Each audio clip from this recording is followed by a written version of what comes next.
Hey guys, welcome to another video. Today we're going to be talking about Law 29 from the 48 Laws of Power, and I want to open it with this. I apologize for not uploading more of this series, but I've been getting a little bit caught up with fragrances and work stuff, so I realize fragrance reviews are a little bit more easier, but when it comes to the laws, I have to think of personal situations where this law has worked out well for me, and that can take a little bit of time of rebirthing memories and experiences and stuff like that. But we're back. We're cooking again. Law 29 from the 48 Laws of Power. This is going to be planned all the way ahead.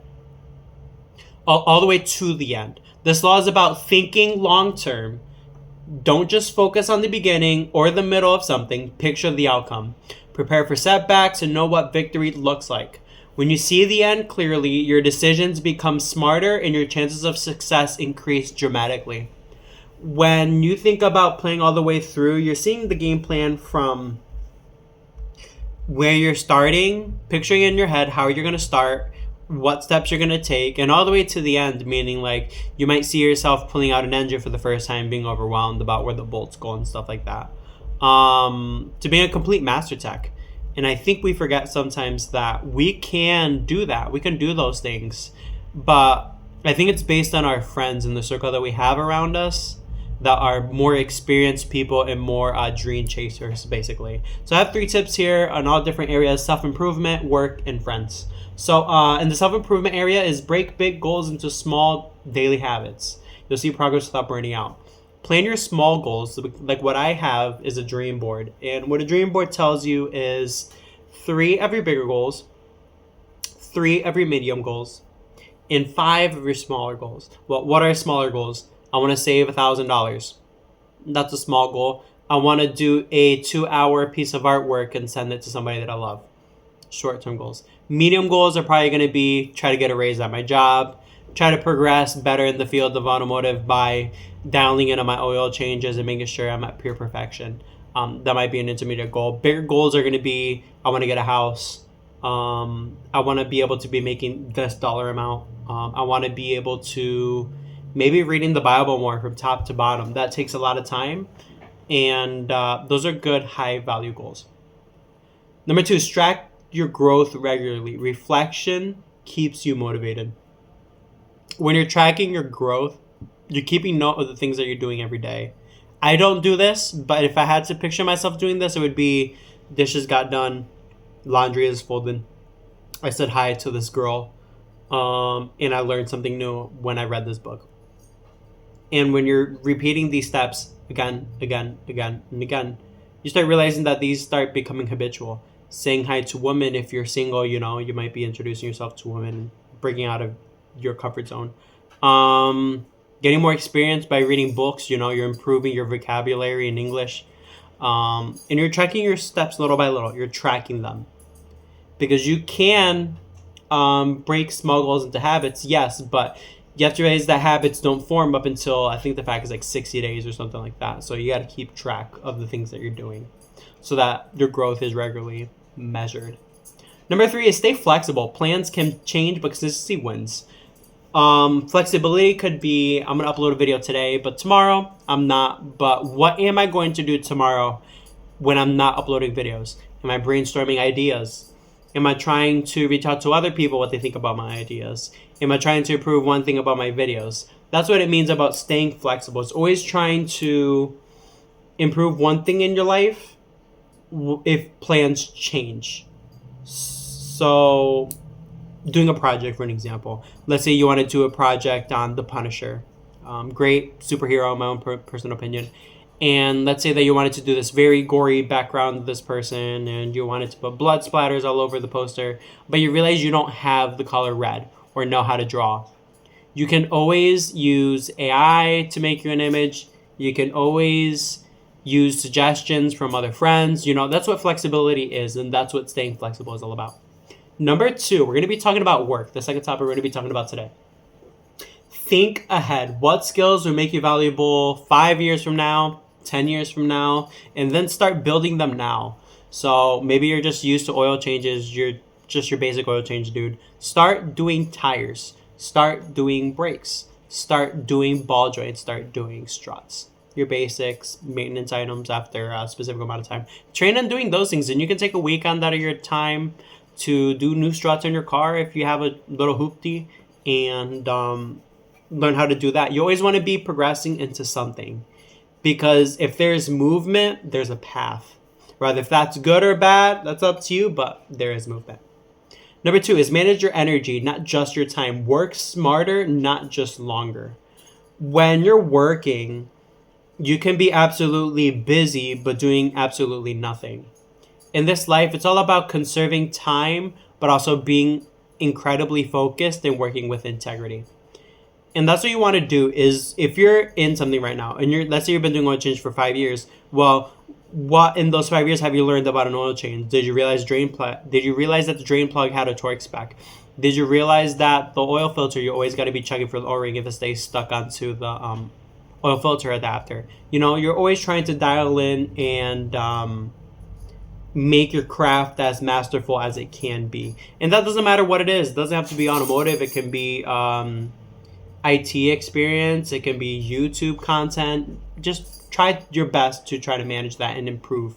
What I like to do is improve at least one area in your life every month or every week. For me, I like improving at least one area of my life every month where I believe I need to really, really dial in into. So that's a good idea to do that. Number 3, keep relationships strong at work. Allies often matter more than just pure skill. When it comes to work, you want to make sure that you're getting along with your coworkers, even if you don't. What do I mean by this is be acquaintances, be at arm's reach, and try to have their back. Even if you don't like them, try to be at least somewhat in their good side. It's going to be hard at first, but you can do this easily by leaving a good impression on them. Maybe they're just very annoyed about people who are lazy, so maybe you just prove to them that you're not lazy, so that you at least aim in their good side. Because when you're at work and you have a goal that you're trying to reach, let's say you're trying to be a good salesperson, and you're new to the whole thing and this other person has been doing it for many years, and you leave a bad taste, they're probably not going to want to help you, and they're probably going to repulse you, which sometimes could lead losing experience and then eventually losing your job. But if you get in contact with the people that have been doing sales for a very, very long time, they might give you a couple tips, and then little did you know, boom, you start making more money. Last topic we're going to be talking about is friendships. Be the one who checks in. Consistency builds loyalty. When it comes to building a very, very strong friendship, is checking in with your friends and making sure that they're okay. Not a lot of people talk about this because we live in a society today that's very, very selfish. And you need to pay attention to that if you're dealing with people like that around you. But you, on the other hand, you're going to be the person that checks in. Because when you're checking in frequently, it might come off as annoying to some people, so there's a good warning for that. But most people are going to appreciate it. And they're going to be like, I can rely on this person for a lot of things. And you end up kind of creating this cult. Meaning they're going to follow you and try to encourage you to doing better things with your life. Or even when you're sad and upset, they tend to be a very, very good friend. So always be on the lookout and always check in on your friends or acquaintances or coworkers.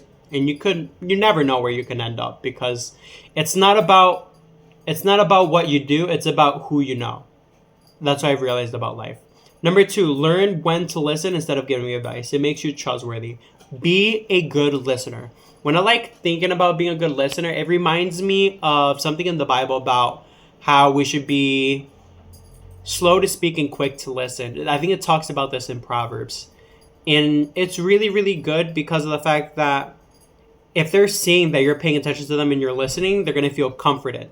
Because as us humans, we have emotional needs. And when those emotional needs are being met, we're more dependable, more trustworthy on those people when we feel heard and when we feel comforted and understood. Number 3, don't keep people who drain you. Quality over quantity.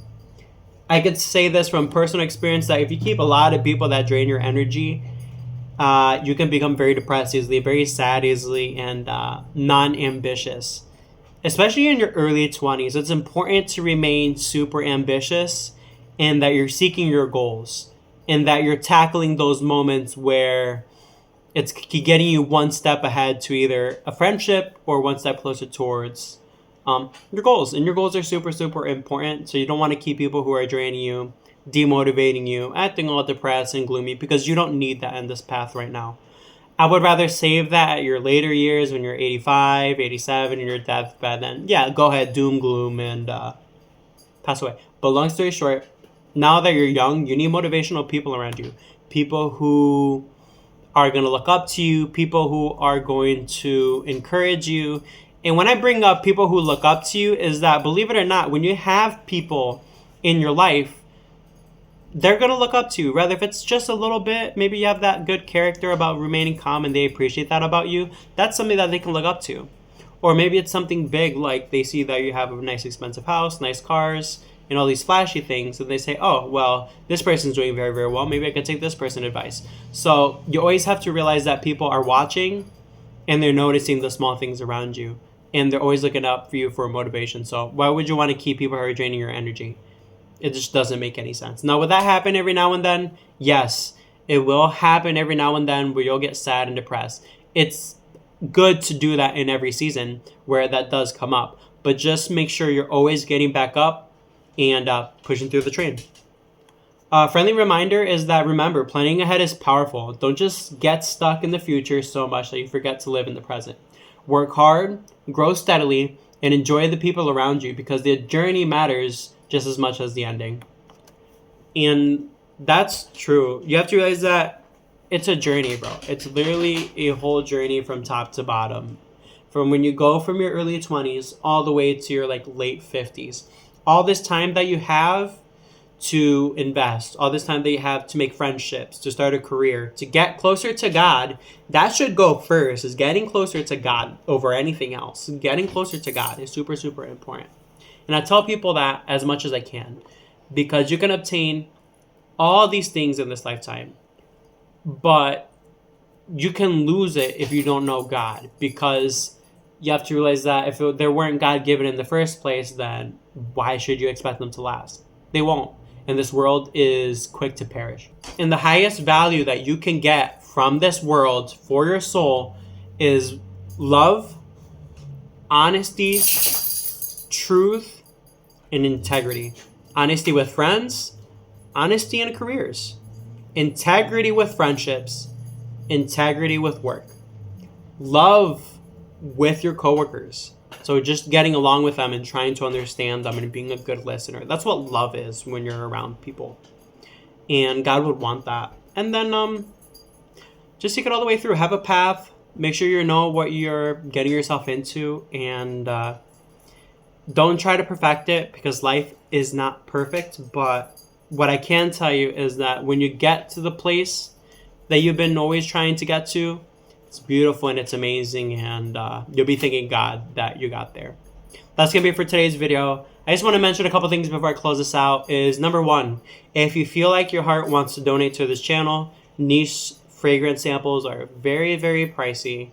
My Cash App is going to be right up here somewhere. I'm starting to mention now because it does get quite expensive and my budget is currently tight for sampling. So donate all you want, 50 cents, $1. All goes a long way and encourages making more videos for you guys. Second thing is I'm going to try to bring this up. I'm going to try to bring up the laws of power again and try to teach you on these. But as of right now, it's getting a little bit tight with niche sense. So I just have to start creating diverse content for this page. And I know you guys love me a lot and definitely support. And then number three, we're just going to close it out. Drop a comment below what you guys think about this law. And definitely subscribe to the channel if you guys don't know. Ultra niche, biblical motivation, regular motivation, and of course, card content. I love you guys, and you already know God loves you too. Peace.